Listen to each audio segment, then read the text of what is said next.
Ici Radio Courtoisie, la radio libre du pays réel et de la francophonie. Vous écoutez les livres du jour au fil des pages, dirigé par Benoît Moncheron, assisté de Véronique, diffusé en direct mercredi 11 mars 2015 de 10h45 à 11h45.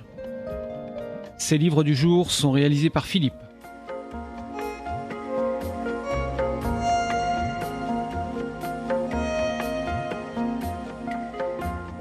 Chers amis auditeurs et auditrices, bonjour. Véronique est à mes côtés, comme de tradition. Bonjour Benoît et bonjour chers auditeurs.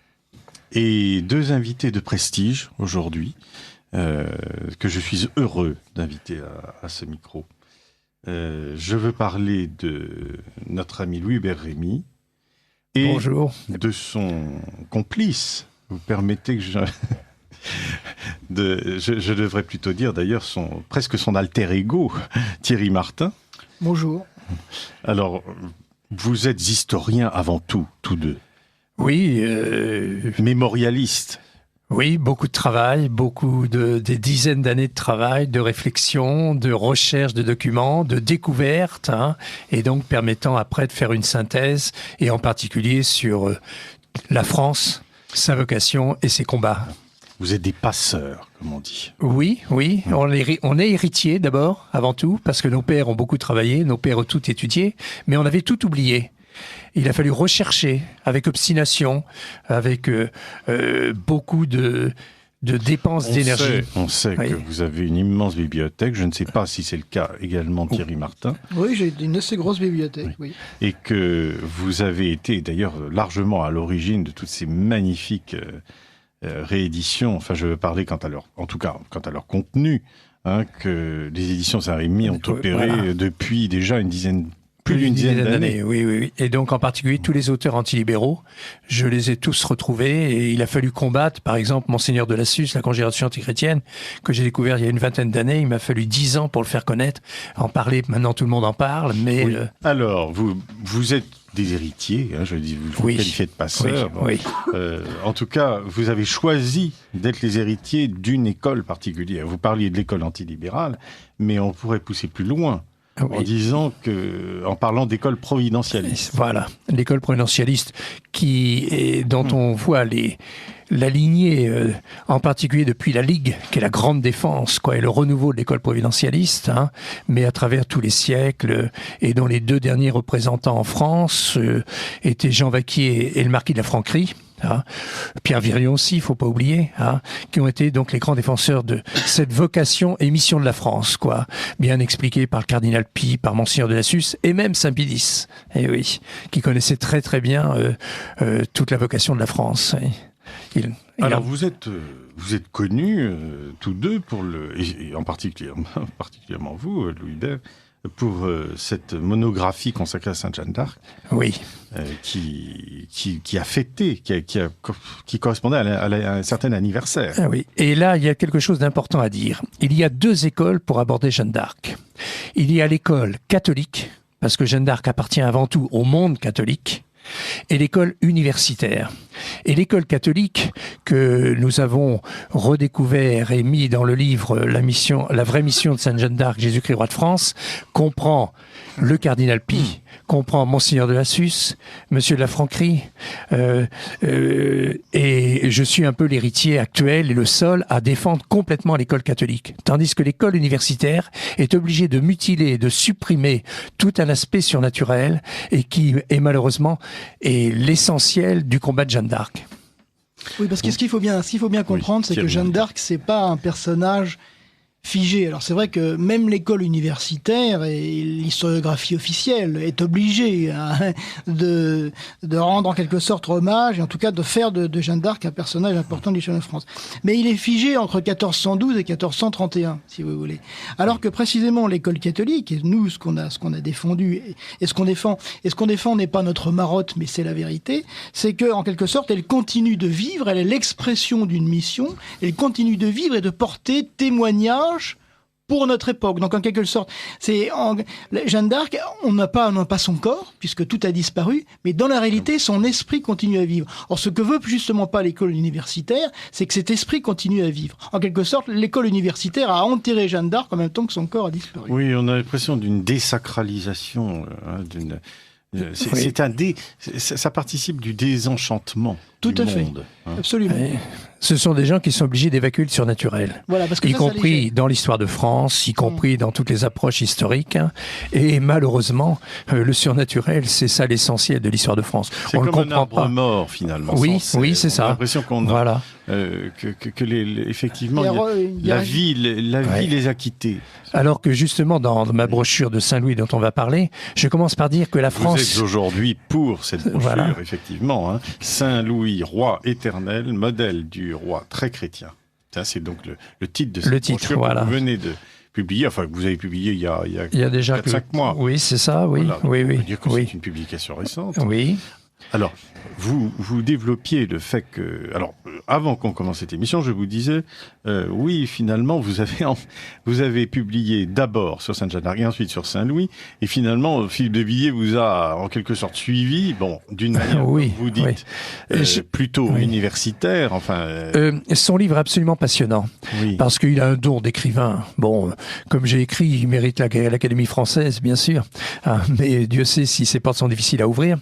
Et donc, il a un don tout à fait particulier de narrateur. C'est un enchanteur, absolument. Un conteur et tout. C'est vraiment un homme remarquable, bien, dans son travail sur Jeanne d'Arc. Mais ce que j'ai regretté dans son livre, et en même temps que je conseille aux gens de lire le livre de Villiers, il faut aussi lire le livre de Louis Bert-Rémy, qui est un complément important. Parce que là, il a malheureusement évincé pratiquement le problème de la triple donation, où Jeanne devient reine et en tant que reine donne le royaume à Jésus-Christ et Jésus-Christ le rend à Charles.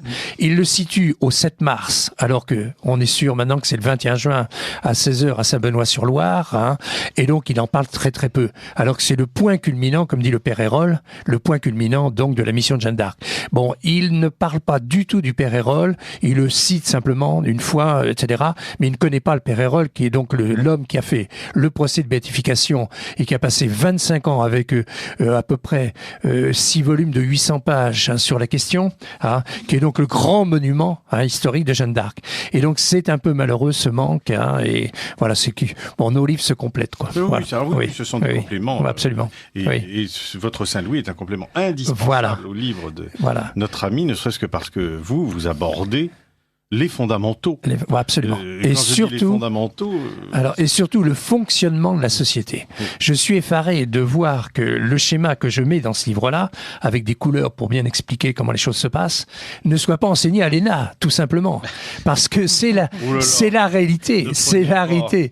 Non, mais c'est une manière de parler. C'est la réalité, donc, exacte du... Bon, comment... Ça, on va en parler. On va en parler. Parce que c'est vrai que c'est le corps du livre. Il y a 2 schémas en particulier dans cet ouvrage.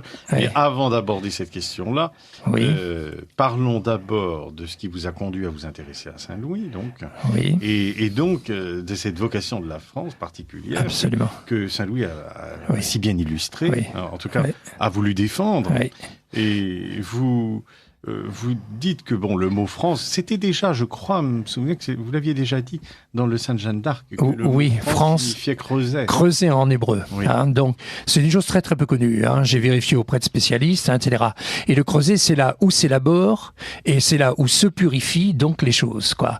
Et c'est en France que s'est élaborée la civilisation chrétienne. Bon, la France a été donc la fille aînée, mais pas la fille aînée simplement pour du folklore. C'est pour une création, la civilisation chrétienne dès le départ, donc avec le pacte de Reims, un pacte entre Dieu et une famille. Donc tout ça béni par Saint-Remy, qui va être le conseiller de Clovis, et donc les évêques de France vont aider Clovis à créer la civilisation chrétienne. La première chose que dira Saint-Remy d'ailleurs à Clovis, c'est d'expulser les hérétiques donc du royaume, parce qu'on ne peut pas faire une société chrétienne avec des hérétiques à l'intérieur du royaume. Et donc Clovis fera un certain nombre donc de combats pour mettre les choses en ordre. Et après, avec les évêques de France, pendant 5 conciles d'Orléans, chose peu connue, ils mettent en place la civilisation chrétienne. Donc les grands corps administratifs qui vont être les mêmes donc dans toute la civilisation à toute époque, qui vont imposer au fil des temps, qui seront complétés par les capitulaires de Charlemagne, quoi. Et après les autres pays imiteront. Quand Charlemagne va étendre donc à pratiquement tout l'Occident, quoi, la civilisation chrétienne, tout le monde rentrera dans ces travaux faits par la fille aînée de l'Église, quoi. Bien. Et donc c'est ce travail. Vous pensez aux lois fondamentales, vous pensez D'abord la loi de chrétienté. Quoi. Oui. D'abord, ils ont. La loi fondamentale du voilà. royaume. Voilà. C'est pas seulement sur le plan institutionnel. En effet, il y a les grandes lois, ce qu'on appellera plus tard les grandes lois fondamentales, avec la loi de catholicité. Bon, mais c'est surtout aussi le fonctionnement général de la société. Et c'est le fonctionnement qu'on dirait aujourd'hui à la fois social et économique.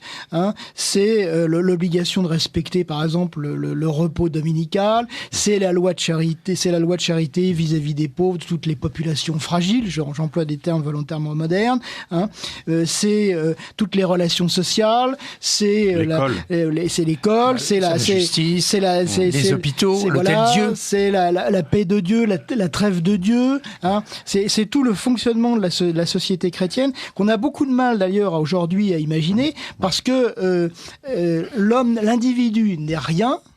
Les communautés sont tout en quelque sorte, n'est-ce pas?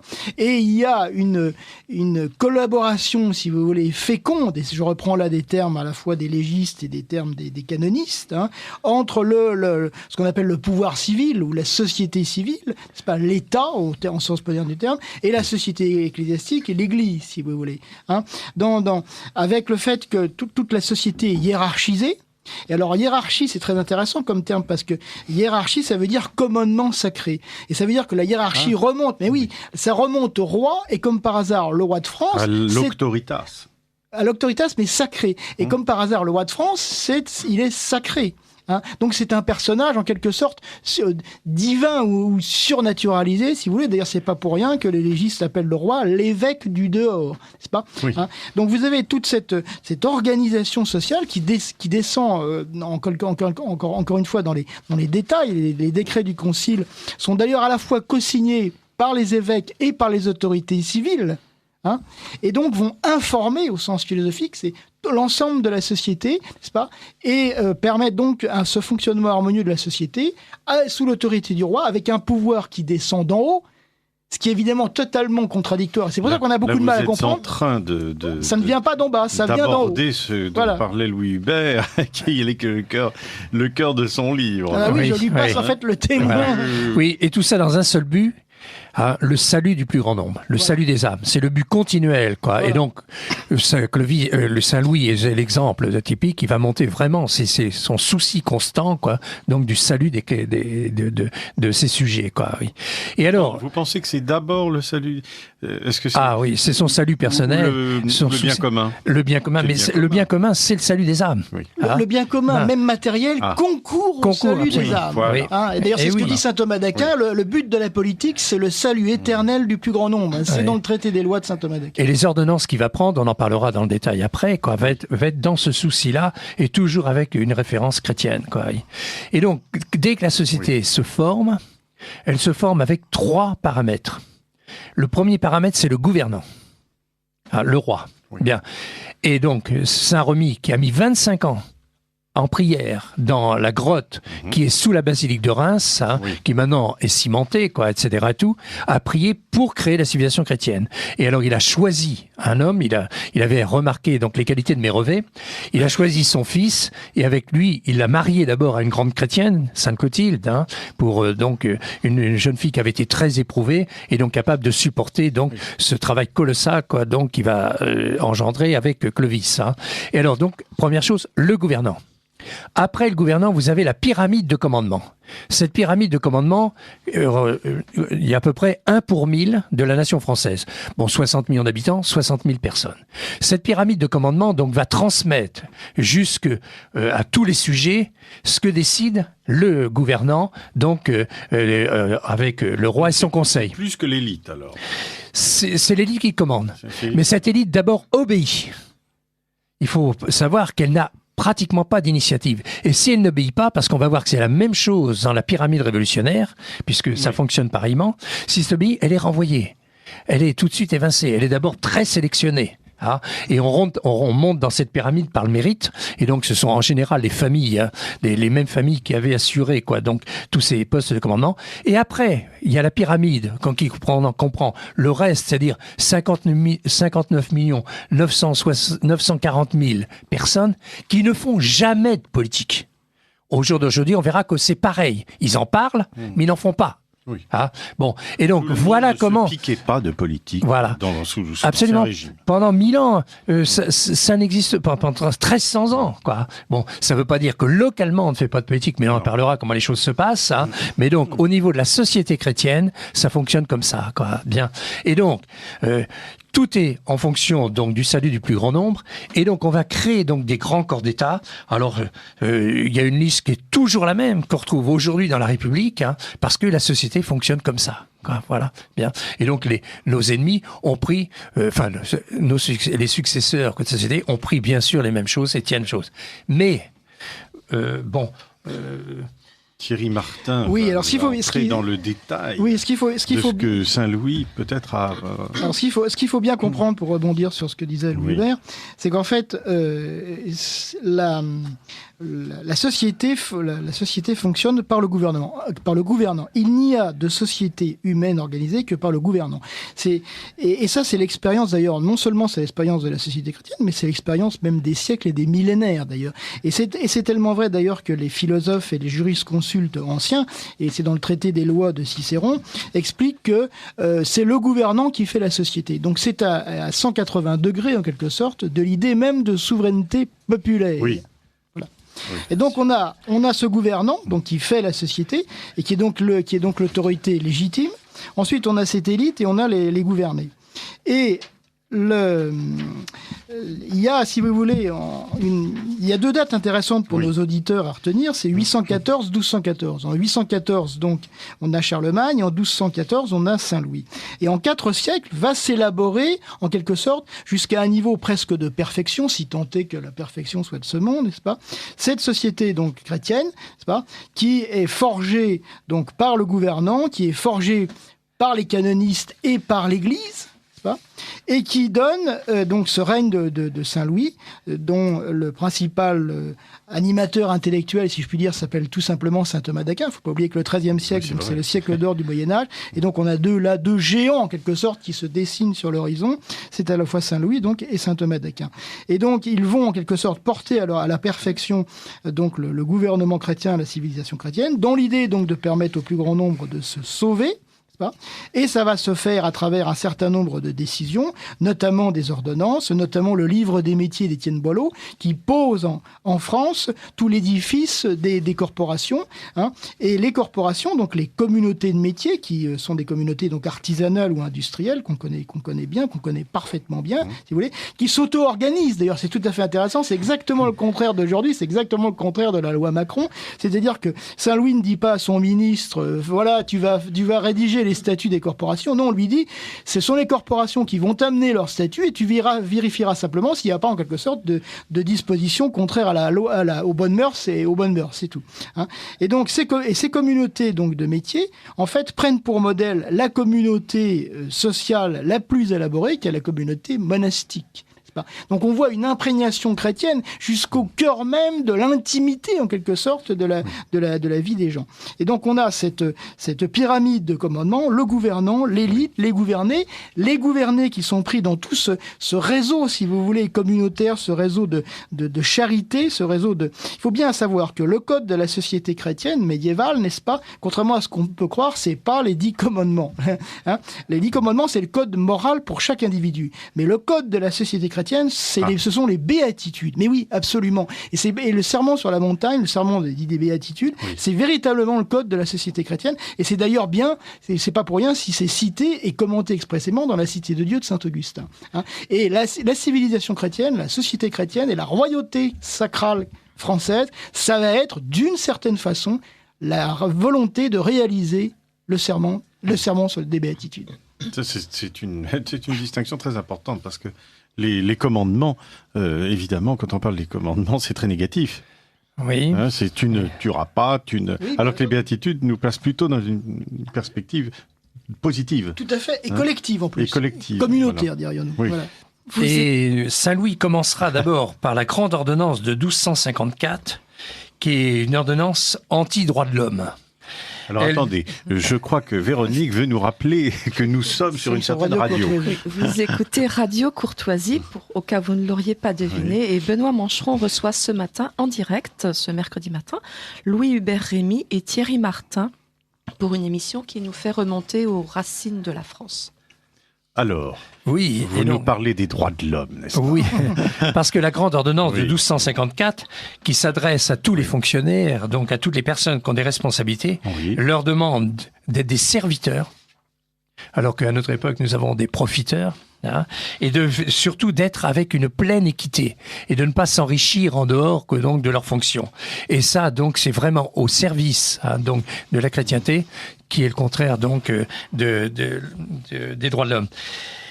Saint Louis aussi va faire donc mettre en place une équipe d'enquêteurs, quoi, un peu les missi dominici qu'avait mis en place Charlemagne, hein, pour périodiquement vérifier si tout est fait au niveau de la morale et de la charité, donc dans le fonctionnement du royaume. Bien. Alors, il va aussi, par l'ordonnance de 1256, organiser l'administration locale ou communale. Il va une ordonnance contre le duel en 1260 impliquant une justice sévère, hein, et donc appliquée par le Parlement. Quoi, hein. Ensuite, il va intervenir au niveau même de la religion pour donc expliquer combien la religion est une affaire publique, hein, et que la société doit avoir une vie religieuse. Hein. Bon, il fera une solennité extraordinaire des fêtes religieuses, la pompe des offices. Il incitera sur la prédication, hein, puisqu'il y avait un laisser-aller très important. Il luttera bien sûr contre les hérésies des albigeois. Une énorme rigueur pour la défense de la foi. Il intervient dans les élections pontificales épiscopales, hein, qui étaient donc réservées au chapitre, mais là aussi il présente des candidats, puisqu'il a en particulier par le sacre, hein, le don qui est donné aux évêques et à lui, c'est-à-dire le discernement sur les hommes. Hein. C'est une des choses essentielles dans la prière du sacre. Vous développez. Voilà, le discernement sur les hommes, hein, et sur les événements. C'est une des grâces du sacre. Absolument. Oui, tout à fait, absolument. Voilà. Le choix des hommes, c'est absolument déterminant. C'est du choix des hommes que prospère ou s'effondre une société. On le voit d'ailleurs de manière tout à fait évidente aujourd'hui. Il luttera contre le luxe des prélats, dont les excès au niveau de leur table, hein, étaient réputés à l'époque. Et il appuiera beaucoup, bien sûr, les franciscains et les dominicains. Il était lui-même du tiers-ordre franciscain. Hein.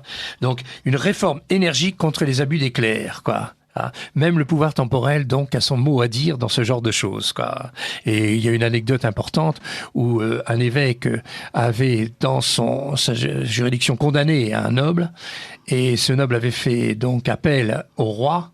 L'évêque avait été offusqué de voir qu'on avait présenté cette cause au roi, et il lui a dit « Mais vous l'avez jugé suivant vos canons, je vais le juger suivant les miens. » Et il s'est avéré que l'évêque avait fait un abus, donc, et le roi avait remis les choses en place. Oui.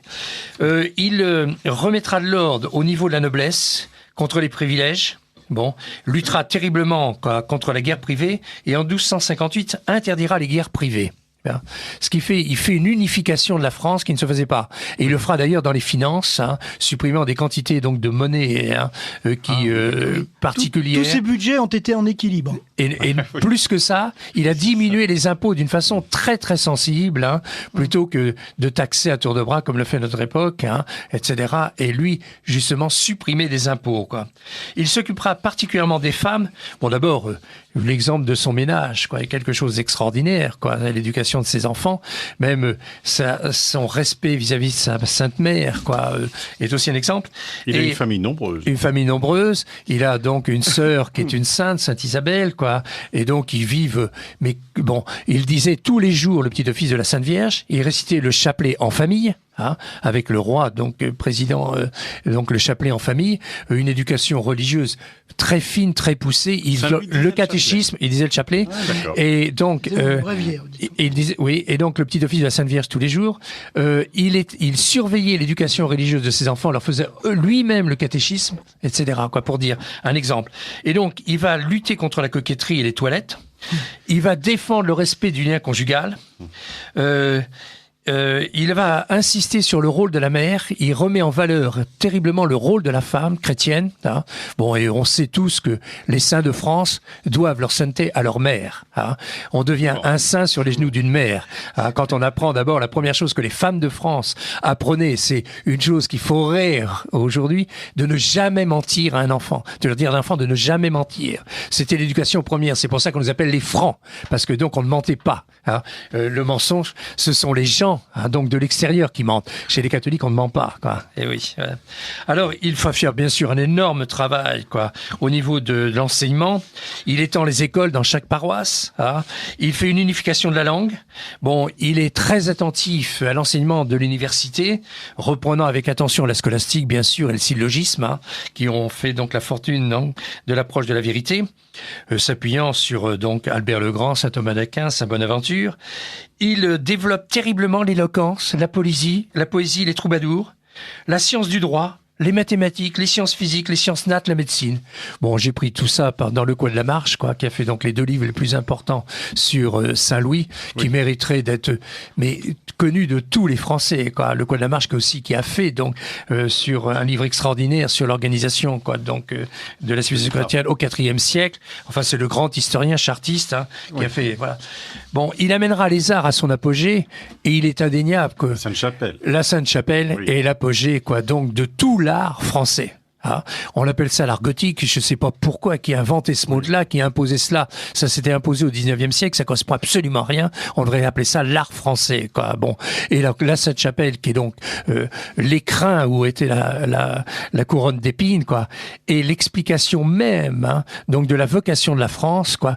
Tout pour la gloire de Dieu. Oui. Et quand le Louis XIV passera à Versailles, ça sera pour la gloire du roi. Et c'est là où commencera la cassure. Oui. Saint-Louis, on construit pour la gloire de Dieu. À Versailles, on construit pour la gloire du roi. Eh oui, c'est le grand problème. Et c'est là où se fait la cassure, quoi. Oui. Alors donc, je cite, bon... Et vous citez la Sainte-Chapelle. La Sainte-Chapelle, le Mont-Saint-Michel. Le Mont-Saint-Michel. Le symbole du soleil. Alors qu'on honore la couronne d'épines. Oui. C'est vrai que c'est une image de ce qu'est la couronne des rois. Enfin, bien sûr. C'est la couronne de Jésus-Christ, hein, et donc c'est la première couronne à tel point que Baudouin, quoi, donc quand il est arrivé à Jérusalem, le roi lépreux, quoi, n'a pas voulu avoir de couronne là où Godefroy de Bouillon, pardon, oui, voilà. Et donc, alors le nombre d'abbayes, le nombre de cathédrales, je cite les chiffres, hein, en 2 siècles, plus de 50% de toutes les abbayes qui ont été construites en France ont été faites entre donc le 11e et 12e siècle. C'est pour dire, quoi. Bon, il a développé il y a un mot sur votre plume qui m'a un peu étonné. Tout cela ému par la vertu. Ah oui, le fonctionnement de la société. La vertu me renvoie directement au XVIIIe siècle, mais non. Ah non. Hein? Ah oui, la vertu. Et donc, ça ne signifie pas du tout ce qu'on fait dire au oui, bien absolument. Et puis les gens montaient dans la pyramide sociale. Donc dans la liberté. Et oui, parce que la vérité engendre la liberté. C'est pas la liberté qu'engendre la vérité. Voilà. Oui. La liberté des enfants de Dieu, vous citez Saint Jean. Et oui. Voilà. Oui, alors je reprends pour dire combien le Saint-Louis et ses collaborateurs, on dirait, notamment donc Étienne Boileau, le prévôt de Paris, notamment Beaumanoir, dans ses coutumes du Beauvaisis, ont posé en quelque sorte le gouvernement de la France. Puis le Coin de la Marche, je le cite, dit que la fameuse ordonnance royale de 1254, c'est une charte qui ne fixait pas les droits du peuple ni les devoirs de la couronne, parce qu'ils sont en fait fixés par les commandements de Dieu et de l'Église et le rituel du sacre, mais qui se bornait à prescrire, et tout ça était éminemment actuel, n'est-ce pas ? En fait, on n'est pas des vieux ratiocineurs qui vivons dans le passé, mais nous vivons éminemment, Louis Hubert et moi, dans le présent. Mais qui se bornait à prescrire aux agents du roi, vous mettez qui vous voulez à la place, d'observer la justice, qui avait pour base l'équité, c'est-à-dire la justice commutative, et donc pendant plusieurs siècles, les grands et le peuple ne cessèrent de réclamer l'exécution. Elle n'a qu'un but, dit Loquat de la Marche, son gouvernement de Saint-Louis. Saint-Louis, son gouvernement et sa politique.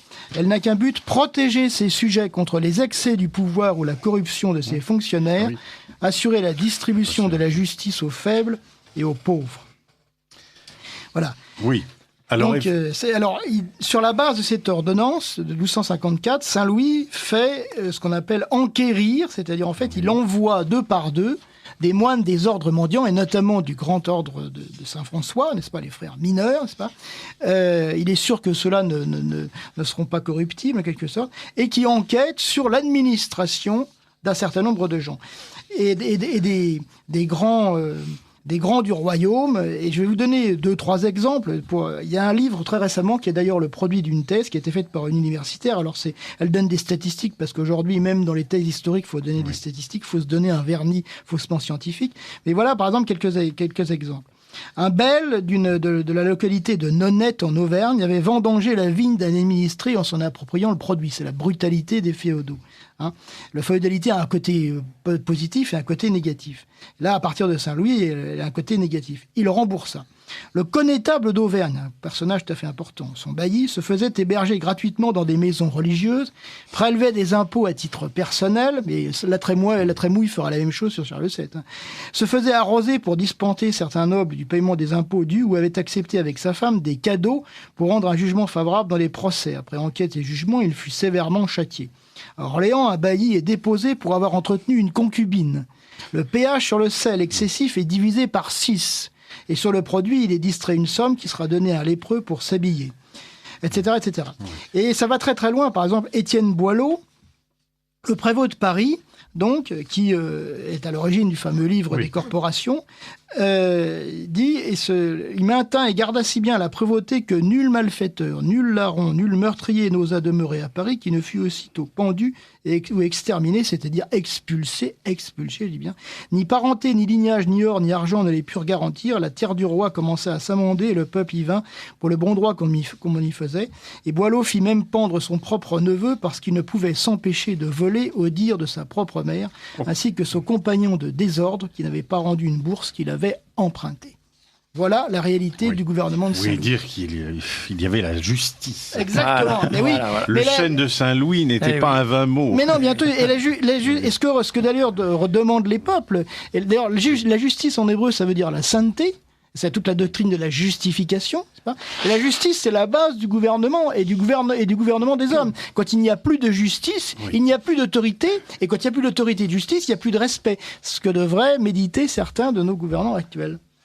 Et oui, mais justement, alors là, vous êtes en train d'offrir une transition merveilleuse, puisque vous dites, Louis Hubert, pourquoi ces 1300 ans de miracles, de grâce, de protection, et tout d'un coup, tout ça serait arrêté. Oui. Et alors donc là, on est obligé comment Oui, parce que donc à suite. Quel est le début de la fin pour vous? Voilà. Alors il y a plusieurs paramètres. J'en cite 5 ou 6. Bon, je connais bien sûr ceux de la Renaissance, ceux de la Réforme, etc. Bon, ceux du gallicanisme, ceux des parlementaires. Mais la première chose que j'aurais soulignée, c'est le sacre de Henri IV. Henri IV se fait sacrer à Chartres et pas à Reims et supprime dans le rituel du sacre « Je combattrai les ennemis de la religion ». Et donc commence à ce jour-là donc une trahison importante vis-à-vis de ce pacte avec Dieu, quoi. Une trahison, la seconde trahison qui me marque beaucoup, c'est Versailles. Parce que Versailles, donc, comme on a déjà dit, c'est à la gloire du roi au lieu de la gloire de Dieu. C'est une politique de grandeur et un impératif de puissance qui n'est pas chrétienne. On commence donc déjà à chercher sa propre gloire. Bon, commence le Sans retour... parler du déracinement de la noblesse et avec ce phénomène de cour. Voilà, oui, bien entendu, le phénomène de cour qui induit en fait le vice installé au cœur de l'État, avec toutes les magouilles, parce qu'en fait c'est ça. Aujourd'hui, on voit bien que tous ces gouvernants se refilent, pour prendre l'expression célèbre, donne-moi la rhubarbe, je te redonne le séné, mais ce qui se passe à la cour, autour de 3000 personnes, c'est exactement la même chose, si vous voulez. Et c'est même d'ailleurs, à partir de Louis XIV, de Louis XV et même sous Louis XVI, un véritable miracle, il y a encore des gens compétents à la tête des grands corps de l'État, parce que en fait c'est la brigue et la faveur qui déterminent et non pas le service et la vertu précisément. Oui. Et du reste, la Bérard Bacher que vous voilà. citez. Oui, bien entendu, un jugement extrêmement dur. Des choses sur Versailles. Absolument, tout à fait. Et c'est une chose peu connue, quoi. Mais oui, mais donc, Saint-Simon dit la même chose oui. dans ses mémoires. Je veux dire, voilà, les escaliers servaient de latrine, par exemple. C'est comme ça, voilà. La cour de Louis XIV fut un théâtre public de fornication et d'adultère. Il fallait abattardir de toute manière la race de Saint-Louis et par elle le reste de la nation. Et donc, Aurore Bacher donne des quantités de détails très intéressants. Et alors, après, c'est... en mettant en place la vérité socialisée, c'est-à-dire donc dans la société chrétienne, on avait évincé la triple concupiscence, qui se résume en 3 mots, argent, honneur, volupté. Et à partir de Versailles, c'est le retour de la triple concupiscence. Argent, honneur, volupté. On perd le sens du sacre. C'est l'indifférentisme d'État. Vous dites, on passe de la vérité socialisée à l'erreur socialisée. Et donc, ça finit donc quelque chose donc, qui est épouvantable, donc, qui est la Révolution française. On voit même déjà dans le testament de Louis XVI quelque chose qui moi me fait bondir, quoi, quand il écrit, quoi, mon fils, si vous avez le malheur donc de régner, d'être roi, alors que Saint Louis dit à son fils dans son testament, si vous avez le bonheur de régner, quoi. Et donc là, on est dans 2 dimensions effrayantes, quoi. Et Louis XVI, quoi, qui donc doit être n'est pas la même. Elle n'est pas la même. Bon, et Louis XVI est justement l'anti Saint Louis. Et Saint Louis est un guerrier, fait la guerre. Il sait que le roi est fait pour faire la guerre, défendre la chrétienté, défendre les gouvernés. Louis XVI fera faire la guerre, ne fait pas la guerre. Il ne sait pas ce que c'est. Il ne saura pas se battre contre les ennemis qui vont donc le tuer. Il aura une seule expression, dire « Ah, je n'ai pas fait tuer le sang français ». À cause de cela, plusieurs millions de personnes sont mortes, quoi, sur ce faux principe, donc de Louis XVI. Et c'est bon. Et là, c'est les principes de Fénelon et de la Vauguillon. Absolument. Voilà. C'est ça. Absolument. Et donc arrive. D'une certaine manière, est une victime. Tout à fait, absolument. Ce qui ne retire rien d'ailleurs à côté à la grandeur de la personne d'ailleurs. Et arrive donc cette grande révolution, donc dont Monseigneur Gaume a fait une définition extraordinaire, qui mérite d'être connue. Si vous voulez, je vais me permettre de lire la page. Oui. Vous avez le temps de le lire. Si arrachant le masque à la Révolution, vous lui demandez qui es-tu, elle vous dira je ne suis pas ce que l'on croit. Beaucoup parlent de moi et bien peu me connaissent. Je ne suis ni le carbonarisme qui conspire dans l'ombre, ni l'émeute qui gronde dans la rue, ni le changement de la monarchie en république, ni la substitution d'une dynastie à une autre, ni le trouble momentané de l'ordre public. Je ne suis ni les hurlements des Jacobins, ni les fureurs de la montagne, ni le combat des barricades, ni le pillage, ni l'incendie, ni la loi agraire, ni la guillotine, ni les noyades. Je ne suis ni Marat, ni Robespierre, ni Babeuf, ni Mazzini, ni Kossuth. Ces hommes sont mes fils, ils ne sont pas moi. Ces choses sont mes œuvres, elles ne sont pas moi. Ces hommes et ces choses sont des faits passagers, et moi je suis un état permanent. Je suis la haine de tout ordre religieux et social que l'homme n'a pas établi, et dans lequel il n'est pas roi et Dieu tout ensemble. Je suis la proclamation des droits de l'homme contre les droits de Dieu. Je suis la philosophie de la révolte, la politique de la révolte, la religion de la révolte. Je suis la négation armée. Je suis la fondation de l'état religieux et social sur la volonté de l'homme au lieu de la volonté de Dieu. En un mot, je suis l'anarchie, car je suis Dieu détrôné et l'homme à la place. Voilà pourquoi je m'appelle révolution, c'est-à-dire renversement, parce que je mets en haut ce qui, selon les lois éternelles, doit être en bas, et en bas ce qui doit être en haut. C'est une page absolument remarquable qui explique bien ce qu'est la révolution. Oui. Vous écoutez Radio Courtoisie. Louis Hubert Rémy et Thierry Martin nous transportent dans l'histoire. Mais ce qui est important dans la phrase de Monseigneur Gaume, et j'ai toujours l'habitude d'insister quand je fais cette citation que je la développe à des amis ou des auditeurs, c'est « Je suis roi et Dieu tout ensemble ». Oui. C'est le morceau de phrase peut-être le plus important de cette citation, c'est celui-là. Alors Dieu, ça veut dire quoi ? Qu'est-ce qu'est Dieu ? Dieu est maître de la vie et de la mort. Or aujourd'hui, on veut être maître de la vie et de la mort. D'un côté, il y a l'euthanasie, de l'autre côté, il y a l'avortement. Et je suis roi. Et le roi, c'est quoi ? Le roi, c'est le législateur. D'ailleurs, Dieu est aussi roi, est aussi législateur. Et c'est pour ça d'ailleurs que le roi humain est législateur, parce qu'il est le reflet du Dieu législateur. Et donc aujourd'hui, on veut mettre dans la loi n'importe quoi. L'histoire du mariage pour tous, là, eh bien, c'est bien le fait de légiférer contre ce qui est même la nature. Et donc, on en est toujours là, si vous voulez. Et l'analyse fondamentale à faire, c'est bien comprendre que nous sommes aujourd'hui dans une dialectique révolutionnaire. Oui. Et donc, la seule façon de sortir de la dialectique révolutionnaire, bien entendu, et c'est l'erreur de beaucoup de gens, d'ailleurs, même de nos milieux, si vous voulez, de la droite nationale, de ne pas comprendre que les fondamentaux de la République, les fondamentaux de la souveraineté populaire, sont des fondamentaux révolutionnaires. Et on a le choix, en fait, le choix nous est donné, entre les fondamentaux catholiques et les fondamentaux révolutionnaires. Et si on veut se débarrasser des fondamentaux révolutionnaires, il faut revenir aux fondamentaux catholiques. Et tant qu'on ne sera pas... expliquer ce que vous entendez par fondamentaux, parce qu'il y a les principes. Une auditrice qui nous a fait une remarque là-dessus. Le seul message arrivé, effectivement, fondamental est un adjectif et non un substantif. C'est vrai. Donc il faut parler des fondements et non pas elle a tout à fait raison, et je la remercie de nous rappeler la règle du français, qui est d'autant plus sur Radio Cœur de Ligue. Donc les fondements ou les principes, si vous voulez, catholiques, je vous disais tout à l'heure, c'est notamment les béatitudes, bien entendu, ce sont les principes de la société chrétienne tels qu'ils ont été portés par les conciles, par les décrets des conciles, par les capitulaires de Charlemagne, par les ordonnances du roi jusque grosso modo aux Valois, si vous voulez. Et donc, soit on choisit les fondements révolutionnaires, les principes fondamentaux révolutionnaires, soit on choisit les fondements révolutionnaires. Et donc, ceux qui pensent que dans la situation actuelle et dans le système actuel, dans le gouvernement actuel, ils vont changer fondamentalement, si je puis dire les choses, et renverser la décadence, se trompent absolument. Alors, le fameux schéma de Louis Hubert renvoie à Monseigneur Gaume, qu'on a cité tout à l'heure, le renversement. Je mets en haut ce qui, selon les lois éternelles, doit être en bas, et en bas ce qui doit être en haut. Et même ce schéma, donc, est un mensonge, parce que donc, nous sommes sous le règne du mensonge, parce que le schéma donc de la création de la société de Dieu ne change jamais. Il y a encore un gouvernement qui décide de tout. Le problème, ce sont des supérieurs inconnus. Et nous ne savons plus qui dirige toute cette pyramide et tout ça. On voit les résultats, donc c'est pour la damnation du plus grand nombre. Et Dieu sait, aujourd'hui, sur 60 millions d'habitants en France, il y a combien-t-il de personnes en état de grâce? C'est le dernier souci, bien sûr, de tous les gens, dans toute l'éducation et dans toute la vie sociale. La pyramide de commandement n'a pas changé. C'est encore une pyramide donc, qui est avec énorme fermeté où il faut obéir. Mais ce qui a changé, c'est que pour rentrer dans cette pyramide de commandement, il faut passer par un sas obligatoire qui est l'initiation maçonnique. Tous n'en sont pas, mais pratiquement tous. Et cette initiation maçonnique, c'est très grave parce que c'est un sacramental luciférien. Et là, je vous renvoie au livre de Monsieur Nicoulot, qui était donc le directeur de la Revue internationale des sociétés secrètes de Monseigneur Juin, qui a écrit un livre absolument remarquable, disponible aux éditions Saint-Rémy, donc l'initiation maçonnique, où il explique ça d'une façon terrible. Et donc, où là, les gens sont très marqués, quoi. Et donc cette société qui est la religion de la République, c'est la maçonnerie. C'est la maçonnerie. Elle a dit elle-même au convent de 1904, au moment de la loi de séparation de l'Église et de l'État. Oui, et donc la République, c'est la maçonnerie, etc. Donc ils le disent sans arrêt et tout. Et donc tout cela.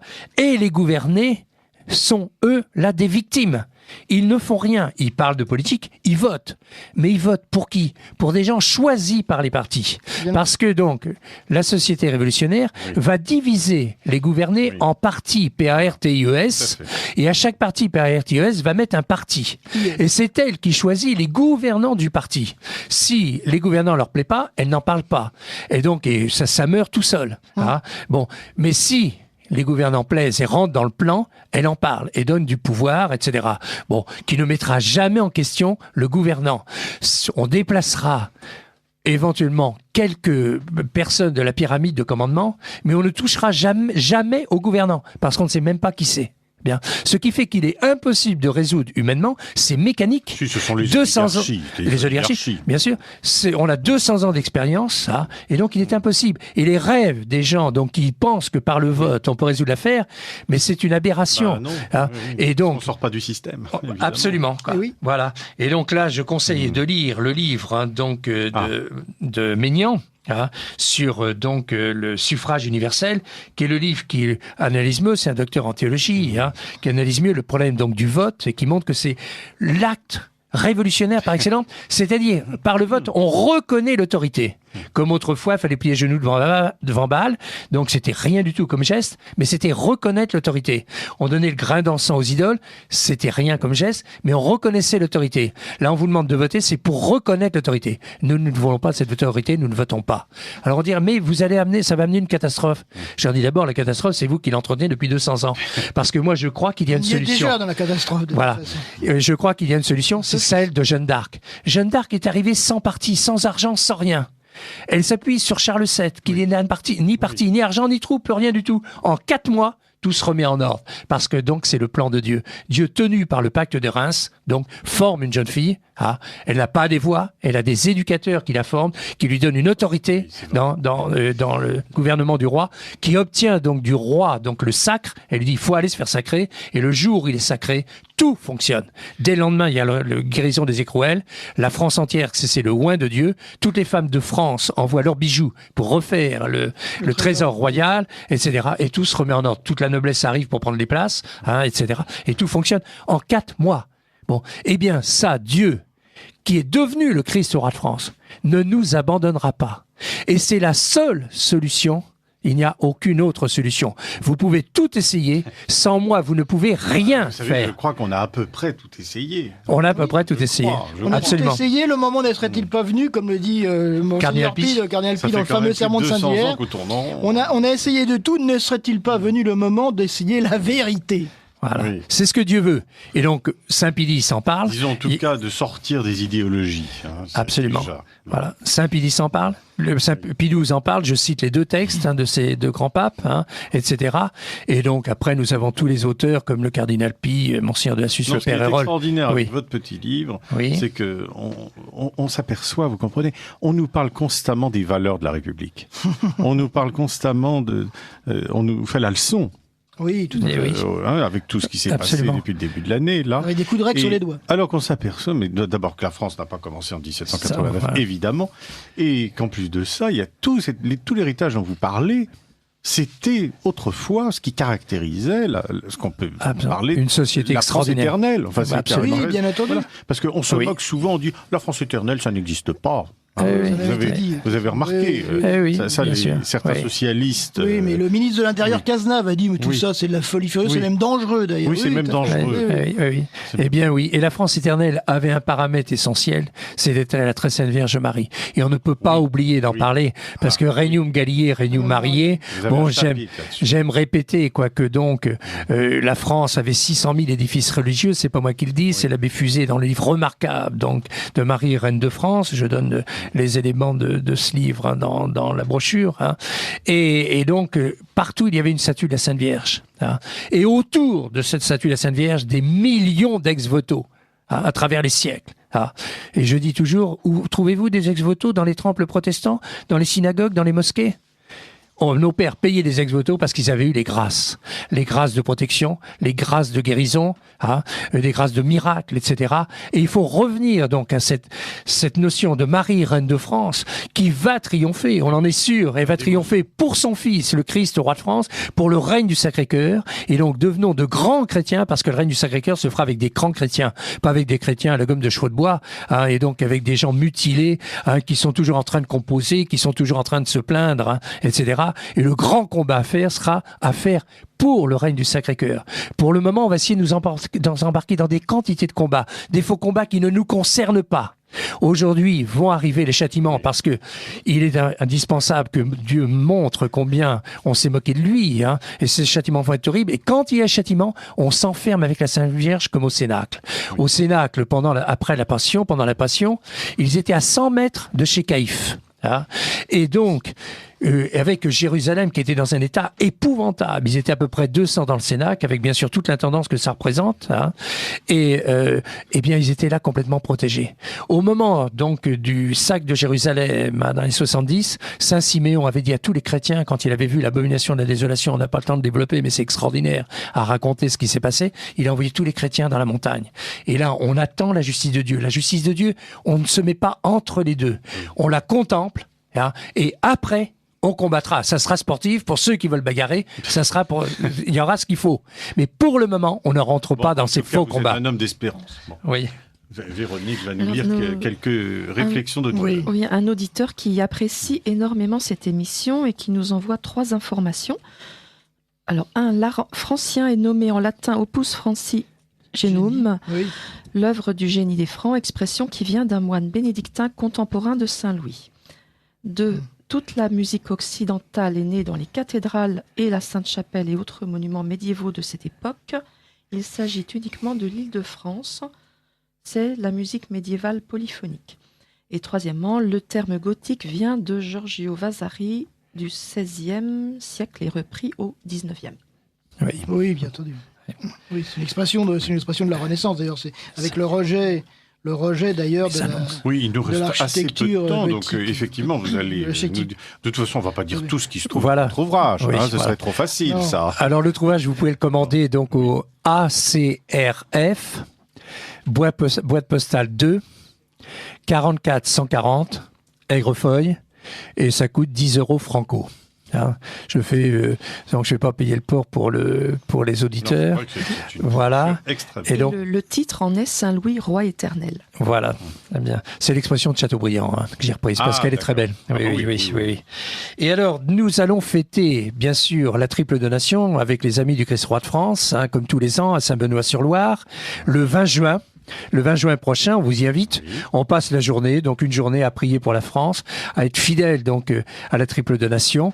Il y aura 2 conférences. Je ferai une conférence développant les différences entre l'école universitaire et l'école catholique sur Jeanne d'Arc. Et Thierry Martin fera lui une conférence. Sans moi, vous ne pouvez rien faire, et que votre volonté soit faite. Bien. Et donc on vous invite. Retenez cette date, 20 juin. Donc à 10h. Et puis le 14 juin, Véronique. Oui, le dimanche en tout cas. Dimanche 14 juin, fête de la courtoisie. Voilà. Fête de la courtoisie où vous viendrez signer vos Absolument, livres. Tout à fait, avec beaucoup de plaisir. Voilà. Et puis nous lançons une toute petite initiative sans prétention, mais courageusement, avec beaucoup d'amour, les Chevaliers du Christ roi de France. Nous sommes actuellement 7 chevaliers adoubés, puisque c'est un sacramental de grande qualité, un peu obsolète, mais qui a toujours été celui de la chrétienté. Oui.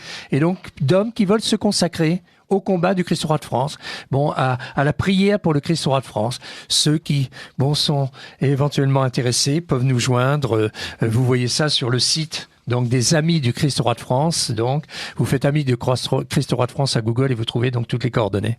Voilà. Vous avez d'ailleurs mis la prière des Francs en tête bien sûr, bien sûr. Que je pense venir de Saint-Remy. Oui, on a trouvé donc une édition du 6e siècle. Donc c'est comment il s'appelle déjà, le cardinal Pitra. Oui, etc. Mais des raisons me font penser que ça vient de Saint-Rémy. C'est tout à fait dans son style. Voilà. Eh bien, chers amis, est-ce que vous voulez dire un dernier mot, puisqu'il nous reste très très peu de temps, sur ce fameux livre, Thierry Martin? Oui, alors ce dont on est porteur, en fait, nous dépasse de beaucoup, et c'est ce qui nous incite à continuer à travailler et à combattre en chevalier adoubé. Donc ce combat, c'est celui de Jésus-Christ roi de France, n'est-ce pas? Puisque je dirais que le gouvernement, la société en France ont été posés par des actes surnaturels. C'est le pacte de Tolbiac, c'est le sacre de Reims, etc. Et nous croyons que nous avons ce rôle de passeur, si vous voulez, de transmetteur, de formateur, si je puis dire, auprès de la plupart du cercle plus large, je dirais, de nos concitoyens, de nos amis. Et nous sommes convaincus aussi que les choses vont s'aggraver, si vous voulez, que le peuple français va en arriver, comme le disait Madame Royer, aux confins du désespoir. Et quand on entend quand on entend certaines confidences, on en est déjà relativement persuadé. Et donc nous avons là, en quelque sorte, que la solution, c'est le Christ roi de France. Et demain, d'ailleurs, nous ne serons pas 2, mais nous serons des millions, puisque tous les Français, et même tous ceux qui sont chez nous, et même tous ceux qui sont chez nous, d'ailleurs, y compris ceux qui verront ce miracle extraordinaire et repartiront convertir leurs concitoyens. Vous nous redonnez, vous nous galvanisez. Oui, en tout cas, vous croyez à la vocation chrétienne de la France. Absolument. Ça, on ne peut pas dire le contraire. Et Dieu aussi y croit. Oui, c'est ça l'essentiel. Merci, Benoît. Merci Et puis, nous sommes en train d'écrire l'école providentialiste tous les deux. Et donc là, j'espère qu'on pourra repasser une heure avec pour rentrer dans le détail. Ah oui, puis il faudra peut-être même penser à une publication. Tout à fait. Bon, eh bien, chers amis, merci. Et je dis à nos auditeurs, donc dans 4 semaines.